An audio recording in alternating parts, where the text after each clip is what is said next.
When I first started music production over 4 years ago, I had the original goal of being able to invoke an emotion into the listener with my music. I'm sure you've heard those songs which make you feel something. Maybe that's even why you got into creating music in the first place. But even though I heard songs which did that for me, I was never able to really replicate that in my own music in any sort of meaningful way. And trust me, I know how it feels to have a desired result feel so far-fetched to the point where you don't even know where to begin. So that's why today I'm going to show you everything I've learned in the past 4 years on how to take your music from being lifeless to having an identity and invoke an emotion onto your listeners. But the only problem is an emotion can mean many different things. So first, let me show you how to find what type of style you even want to.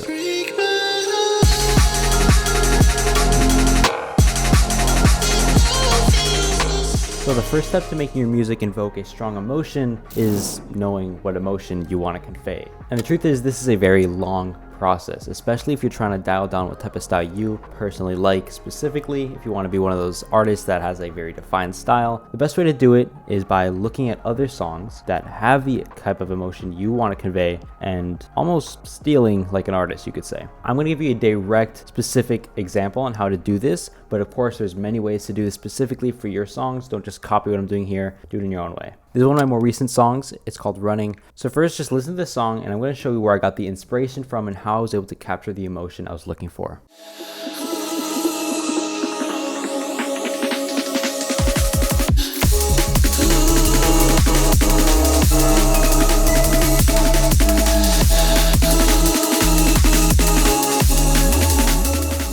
As you can tell, it has a very emotional ambient background, but then a rushing, very fast-paced, energetic percussion. And as you may have heard in the intro of this video, it was inspired by a song from Slushy and what was the other name? Sapien Dream. Just to give you a little refresh. I might get copyright strike for this, but oh well. Just break my heart.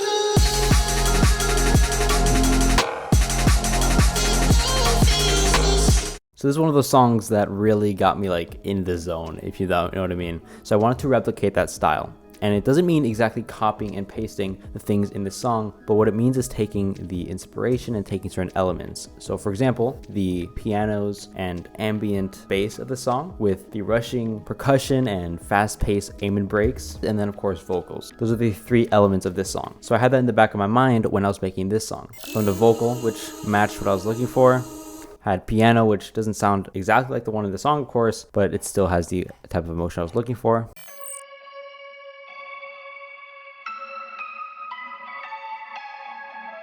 And the main thing that was mostly directed from it was the drums.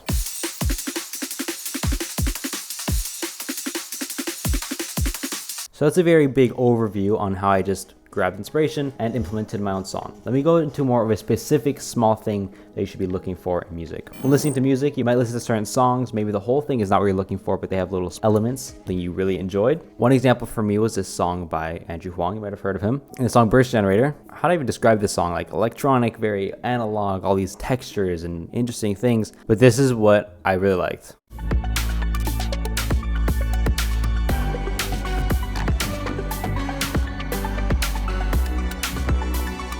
You might have not gotten it, but essentially it's that little melody there, that descending melody. And it's these small things that stick out that you're able to use and implement in your own music. So it's obviously not the same notes, but that's exactly what I thought of when I made this piano here.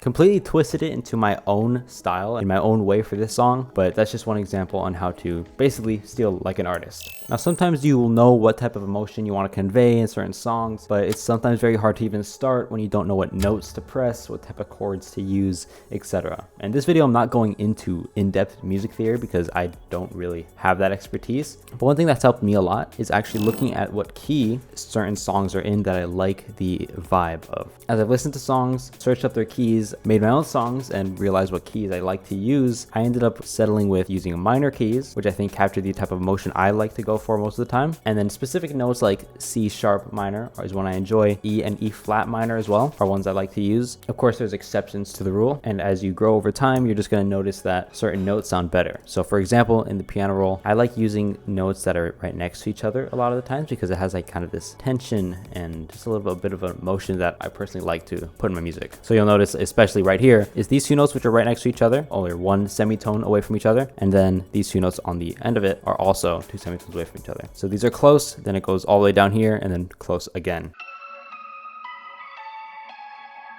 These are the type of things you grow over time with intuition and just practice. Of course, the two specific ways to do this is listening to music and searching up the keys of songs you like, and also just noting what key signatures the songs you actually make that you like are in. But here's the thing, most people will stop there. They practice this for 1-2 days, see no real results, and then quit. But the truth is, nothing in this video is a shortcut or cheat sheet into making an emotional song. And I hope if you click on this video, you're in it for the long run, because it takes a lot of repetition over time to get where you want to be. If you want to grow a specific style and grow a sound that really captures your listener, you have to learn how to truly intentionally produce, not just by doing it, but also by every time going into it, trying to learn something new, trying to apply something different, and using an extra piece of knowledge or insight you've gained in that production. While also, when listening to music, doing that also intentionally, making sure to take note of the things which stand out to you and the things you want to apply in your own style. And again, doing it repetitively over a long period of time. There's really no shortcuts. And honestly, if you took that last lesson to heart, there's really not too much you're going to get out of the rest of this video, or most other music production tip and trick videos for that matter. But with that in mind, it's still helpful to know certain things as long as you actually apply them. So promise me that you're going to do that with these next 3 tips I'm going to show you on how to add a bit more of depth and layer to your song and really accentuate whatever emotion you're trying to be out of it. So I'm back in that project for the other song I mentioned, and I'm going to talk to you about something you probably heard a lot about, but that's background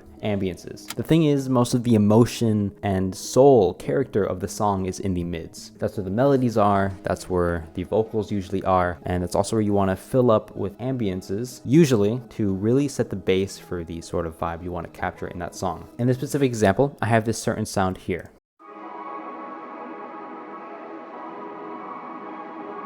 It's made using granular synthesis. It's just like this reverbed, hazy background ambient sound. But what it does is give a bass, like I said, for the rest of the song. And you'd be surprised how much of a difference it makes, because I'm gonna play the drop with it and see if you notice it, and then I'm gonna take it out and you're gonna realize how much it added.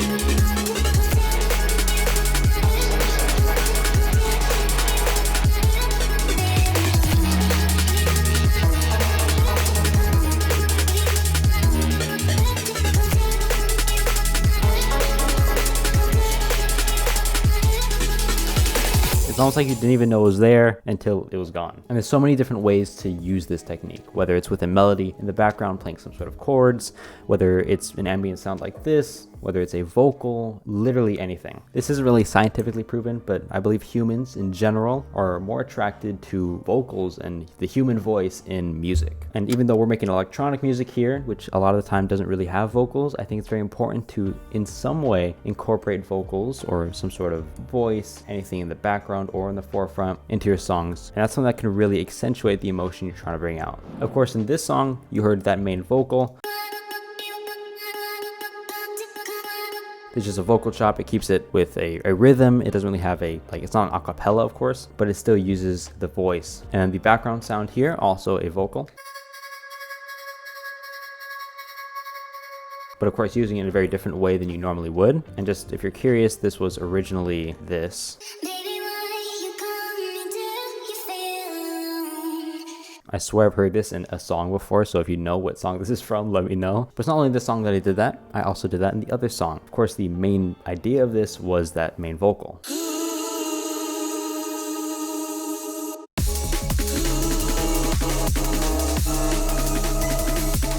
And I haven't showed you this project yet, but in a third project in this one album I made, I also used vocals, both as an acapella, but also in the background, just to add more character.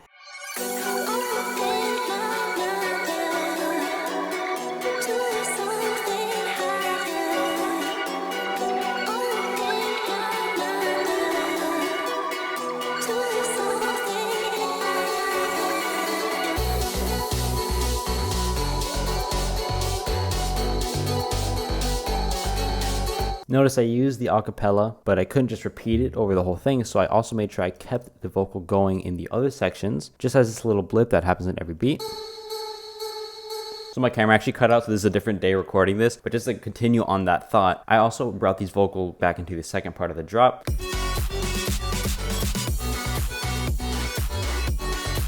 Same exact thing, but it's just a little bit of detail in the background adds that voice that we're looking for. So now we understand how to find the emotion we're looking for through time, repetition, and intentionally producing, etc. We know some ways to do that is through the ambience and by adding vocals or voices. But sometimes you can have a song, you know the emotion, you know like the chords or the notes that you're playing that get you where you want to be, but it's missing that little bit of spice. One of the biggest things that's overlooked is adding the small details. And again, this is to give your song more of an identity. For example, in this song here, and I'm going to show this in all three of the tracks, is little transition sounds, a little unique percussions. Again, doing that stuff with the vocals is really good, but I also found this little glitch thing here that I put a delay on. Small things like that, like transitions that you repeat throughout the song, it gives it an identity. Now this song has that transition specifically, and it makes it more memorable. And you'll see this at the intro. See it over here. Over here again. And then again. One of the biggest things I really transform in my productions is by using unique transitions like this instead of just basic white noise, basic reversed, open hats, etc. In the first song, I also used the same glass break sound effect. I made this kind of phasey build-up riser. And I used small glitches to transition between sections. And then again here.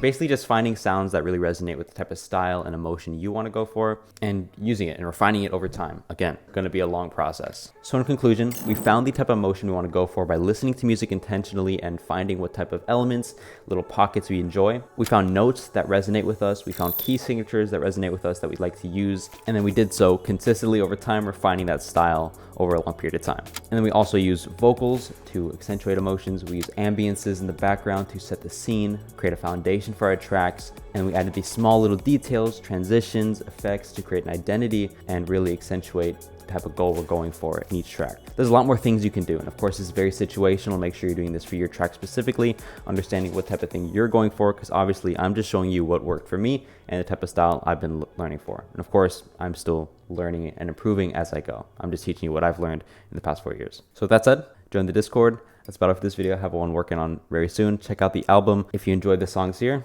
and I'll see you later.